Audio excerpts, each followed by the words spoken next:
Okay, now in this independent study lecture 3, we're going to get into some of the fun stuff, and I'm going to teach you how to actually interpret an arterial blood gas.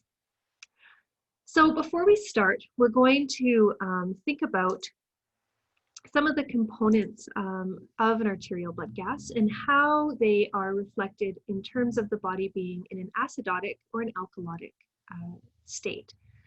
So let's start down on this bottom chart here where we have our normal values.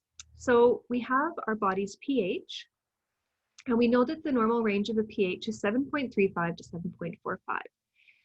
If our pH is below 7.35, we're acidotic, okay? If our pH is above 7.45, we're alkalotic, so we'll do that ALK.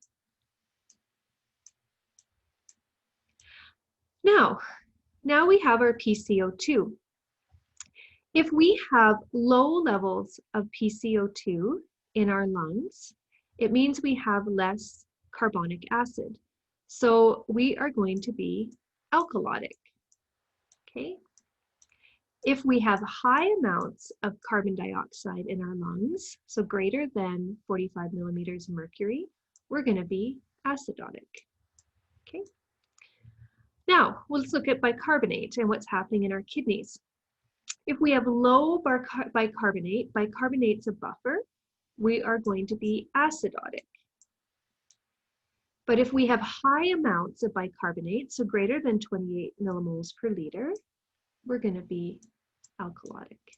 Okay? There, bear with me. Now, in terms of partial pressure oxygen, a normal range is 80 to 100. As 100, you can go higher than 100. We don't like that because that can be a sign of oxygen toxicity. But basically, if you're under 80, you are hypoxic, okay? You're considered hypoxic. So I'm just going to put hypoxic there. And then base excess, we are not going to deal with that at this point in time, okay? We'll do this when we get a little bit more practiced with our arterial blood gases. So let's look at this first blood gas to kind of get a sense of what's happening. Now, the one thing to remember is CO2 is lungs, and the bicarbonate is your kidneys.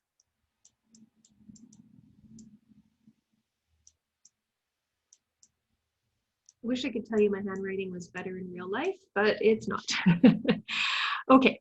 So let's start here. We have a pH of 7.33. So according to this, is that acidotic or alkalotic? So it's below 7.35, so it's acidotic.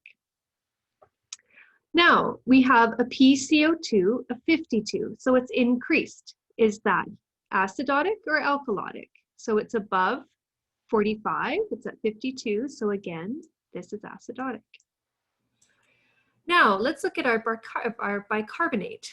The normal range is 21 to 28, and it's 30. So is that acidotic or alkalotic? Well, it's higher. So this is alkalotic. I'm going to use a different color just to help you think here, okay? And then our patient's PO2 is 72, so they are hypoxic, okay? But we can leave PaO2 out for now. We will usually mention what's happening here after we interpret this blood gas. So I want to show you something, and I'll use my green to go with it. We start by looking at the overall pH, and we know it's acidotic. So I need to figure out if my lungs, which is my CO2, or my kidneys is causing this acidosis. And I do that through one of two ways. One, I look to see what is working here. So for example, here's my acidotic number, and this one's also an acidotic number, okay? This one's alkalotic, so it's not matching the pH. It's telling me that the kidneys aren't causing this, they're trying to fix it. The culprit is my PCO2, okay? Often we can memorize too. We know that PCO2 increases in respiratory acidosis, as does pH. That's one way to memorize it. I find it's easier to figure out. I always call it who's married, okay? Who is the same. So in this case, We definitely can call this an acidosis.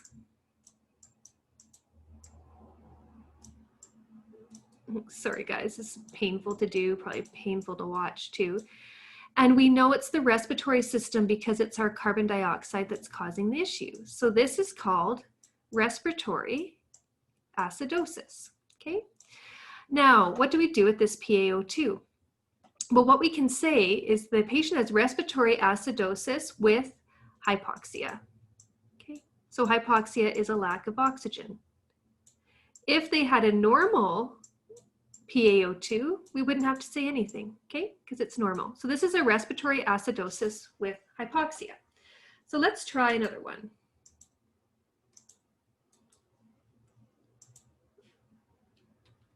Okay. So what I have here is what we have on the notes. And it's basically a summary of the process I just showed you. So we start off by thinking, okay, is the pH acidotic or alkalotic? Then we look at the PaCO2, is it acidotic or alkalotic? Then we look at the bicarb, is it metabolic acidosis or alkalosis? Because remember, bicarb is kidneys. And then we match the pH with whichever one is causing it. So when I talked about them being married, that's the case.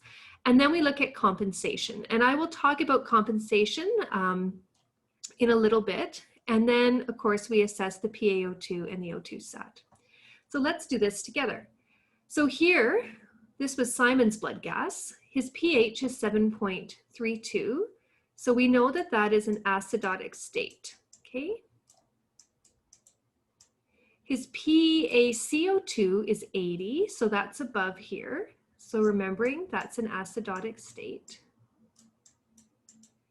His bicarb is 26, and it's normal, okay? And his PaO2 is 60, so that tells us he has hypoxia.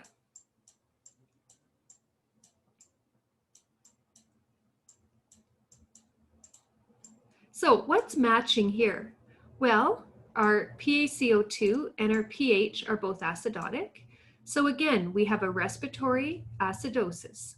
Now, is there compensation going on? So at this point, no, because the bicarbonate level is still within a normal range.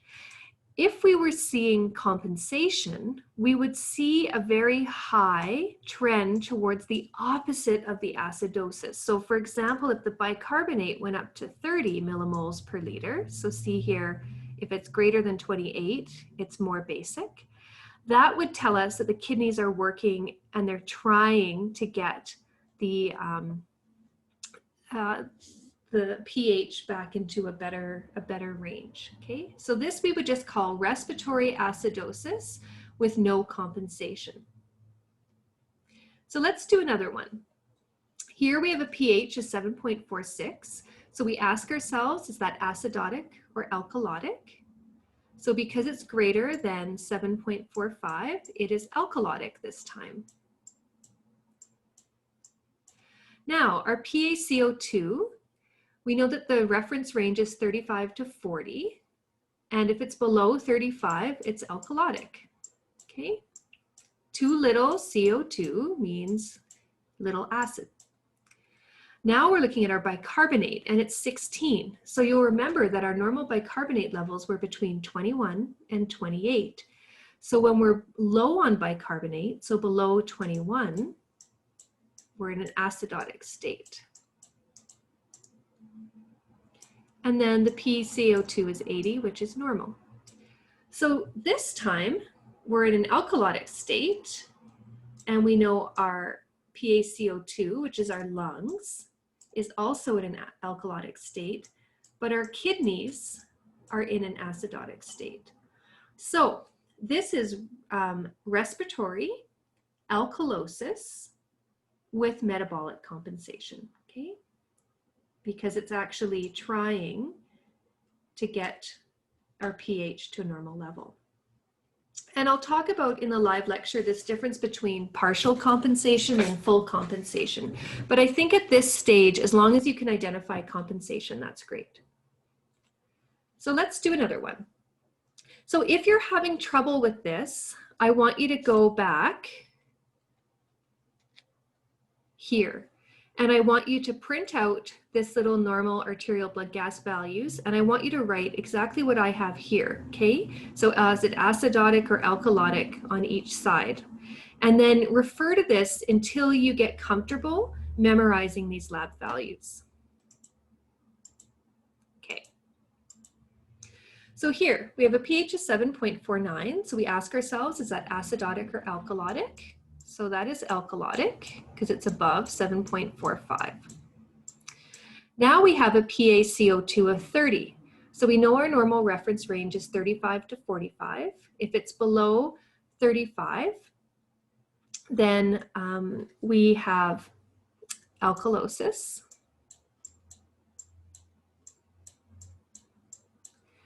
And now we have our bicarb of 20, which is acidotic.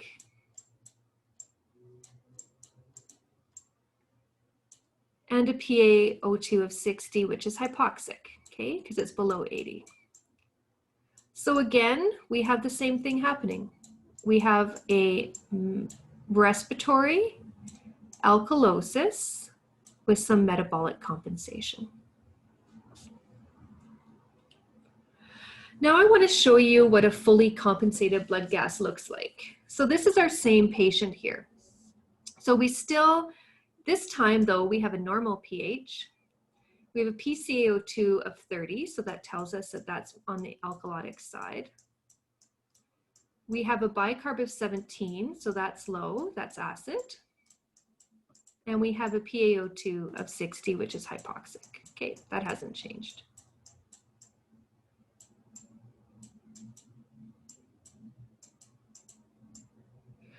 So what happens here is the first thing, people will often say is, well, that's a normal blood gas, Marnie, because the pH has been between 7.35 and 7.45.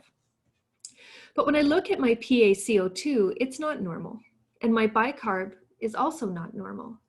So how do we figure out what's been compensated? Has it been a respiratory alkalosis that's been compensated? Or has it been, a metabolic acidosis? So this is what we're going to do. We look at our pH. So we know that our normal pH is 7.35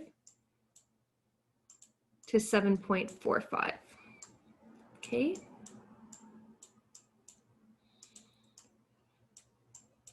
Okay. So when we're looking at this range, 7.45 is closer to alkalosis than it is to acidosis, correct? We're not down on the lower numbers of 7.35. Now we look at our PaCO2. Do you see how it is alkalotic? Okay, so it is the same as our best case scenario towards alkalosis here. Our bicarb is acidic. So what this tells me is that we were in a respiratory alkalosis that got fixed. The kidneys fixed it. So the kidneys, by making a more acidic environment, have pushed that pH into a normal range. So why is this important clinically? Because as an ICU nurse, I look at this blood gas and it tells me that yes, they're in a normal pH, but the kidneys are having to work for it. So it's telling me that the patient isn't out of the woods yet because they haven't put their values all back up into a normal level, okay? So compensation is great, but compensation can also stop working as well. So I would really be continuing to monitor this patient and see what was happening. So that's a little introduction to blood gas analysis. I think it's really important that we do more practice ones in our live lecture. And please remember that this is a skill and that it takes a little bit of time.